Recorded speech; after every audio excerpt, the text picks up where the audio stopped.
اعوذ باللہ من الشیطان الرجیم بسم اللہ الرحمن الرحیم الہی انطقنی بالہدی و اکرمنی التقوی۔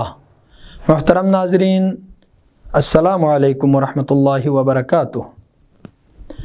ماہ مبارک رمضان میں روزے کی حالت میں انجیکشن لگوانا، ڈرپ چڑھانا، خون چڑھانا اور کورونا وغیرہ کا ٹیکہ اور ویکسین لگانے کا کیا حکم ہے؟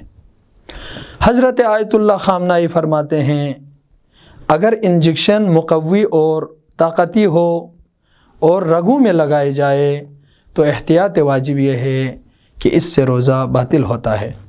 اسی طرح احتیاط واجب یہ ہے کہ ڈرپ اور خون بھی روزے کی حالت میں نہ چڑھا جائے۔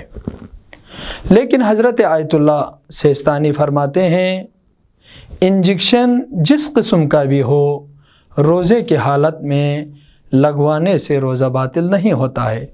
اسی طرح روزے کی حالت میں ڈرپ چڑھائے یا خون چڑھائے اس صورت میں بھی روزہ باطل نہیں ہوتا ہے۔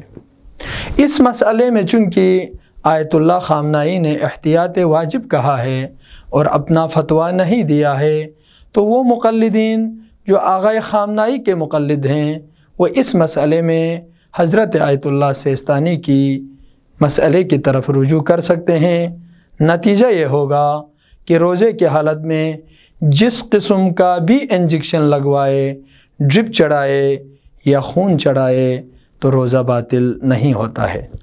دوسرا اہم مسئلہ کہ جو آج کل چل رہا ہے کہ روزے کی حالت میں ٹیکہ لگوانا، ویکسین لگوانا، خصوصاً کورونا وغیرہ کا، اس سے بھی روزہ باطل نہیں ہوتا ہے۔ والسلام علیکم ورحمۃ اللہ وبرکاتہ۔